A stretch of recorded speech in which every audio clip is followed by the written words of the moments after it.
Hi folks, well today I'm going to get on with a job that I should have done ages ago, and that is to fit a low coolant alarm onto the van. I chose the Hayden alarm just off its reputation.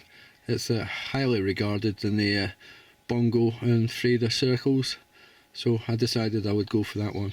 There are other ones out there that probably work possibly just as well, but I chose this one simply off its reputation.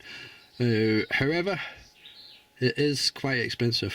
I think this was around £70, but obviously it could save you thousands, so it's a good insurance policy against coolant loss and cylinder head damage. So I'm going to get on today and show you how I go about fitting it. So just have a quick look at what's included. I've got the instructions here, which are pretty comprehensive, so they should be pretty easy to follow. Some cable ties, a little bag of fittings, and even a 3mm drill bit. That's needed to drill into the header tank to put the sensor screw in. Then you've got like the stainless steel sensor screw and various other fittings. Then there's the alarm module itself, which attaches behind the dashboard, and as far as I know it will have an alarm in there, which hopefully will make some noise when your fluid is showing low. And last we've got the sensor cable, which runs from the header tank back to the alarm module. So first up, I'm going to get the alarm module situated underneath the dash. So I'm going to start off under the dashboard here and remove this panel. So basically just two Phillips head screws, just till I decide where I'm going to put the warning LED. I might put it here, just in this part of the dash, or just in that middle blank between the switches for the rear blinds. I'm going to take this panel off, see which is going to be the easiest. Okay, so I've decided I'm going to fit the warning LED just in the centre here, because it's most visible to me there and it looks most factory, so I quite like it sitting in the middle there. So the next thing I'm going to do is take the alarm module and cable tie it just to this wiring loom, like that. So that's the alarm module just roughly cable tied in place just now. I'll probably tidy it up once I've got all the wiring sorted. So the next thing I'm going to do is sort the LED out and get that through, and then I'll sort the wiring for the power.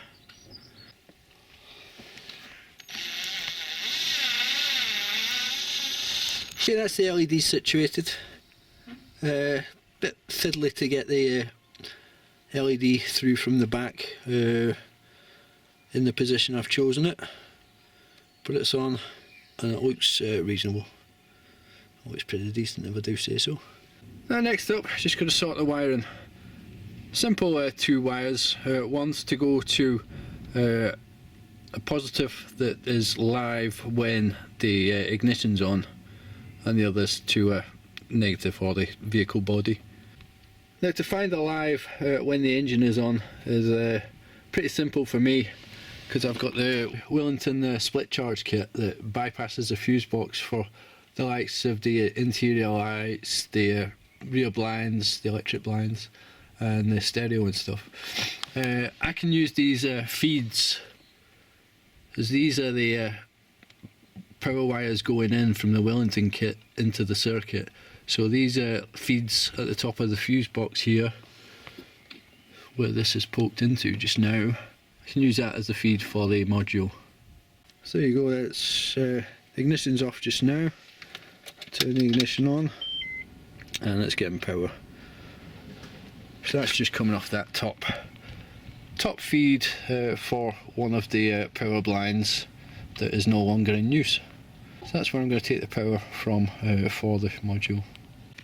So in order to utilise that live feed, I put together this little thing, not part of the kit, but it's got on one end one of the little tiny spade connectors, and then an inline fuse, and on the other end just a butt connection, which will connect to the positive side. Okay, that's the positive wire routed, it just comes off the bottom of there. I've run it up around the back of the fuse box, and it's just coming down here, ready to plug in to that first free slot. Just there, at number 7 I think it is, which is a 1, 2, 3, 4, 5, 6. Number 6 it is, the first one for the blinds. So I'll plug it into that, and it's got a fuse now in it, so that's okay. So next thing to do is just to find somewhere decent to earth the module to. Okay, I had a look under the dash, and it looks like this metal bar here is going to be probably the easiest place to get a bolt through, because it's got holes drilled already in it. I can put a bolt through and then just put a ring, a crimp ring on the end of the earth wire, and this is earth to the body, so that should give me a plenty good earth for the alarm. So I'll just grab a nut and bolt and a crimp ring and get this hooked up. So that's now earth. We're just going to plug this in and just turn on the ignition just to check all my connections are alright. So this should go off. There you go, that's now showing nice bright light and making a buzzing noise. So that's showing me the alarm's working. So the next step's going to involve drilling into the head of the tank to fit the sensor screw. So I'm going to have to take the leisure battery out, then I've got to run a wire from there across the engine bay and through that rubber grommet there, down and plug it into the alarm module. So I get on now and disconnect these batteries. I've already marked the mark where I'm going to drill it, halfway between the full and the low marks on the tank. So screws ready with the sensor wire. Got my drill, just need a screwdriver. Okay, I'm ready to go with the drill. Just find my marks.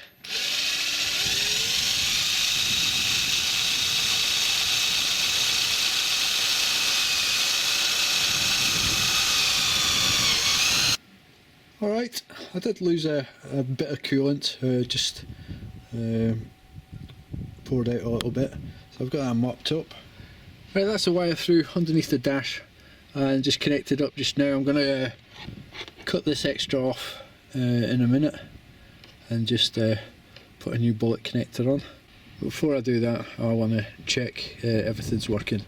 So I'm just going to reconnect the batteries now and we'll test it out.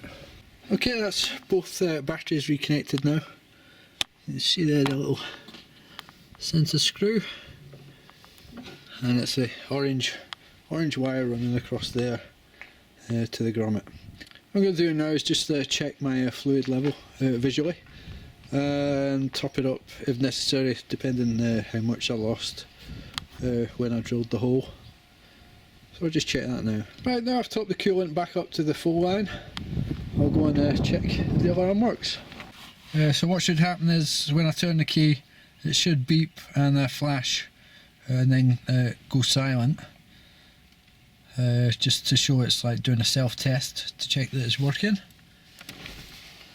Coming into here, and that seems to work alright. Then start the engine, and it's all looking good.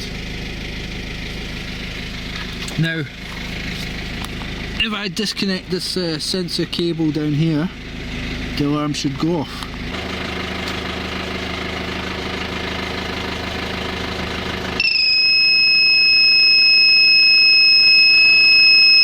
And there you go.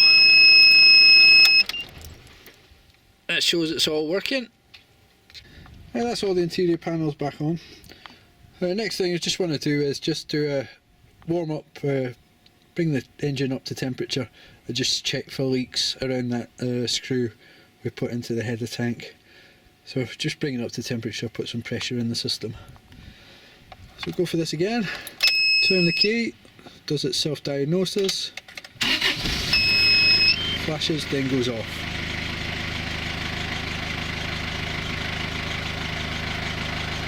And obviously, if your water level drops below the screw in the header tank, the alarm will sound. So yeah, that's it.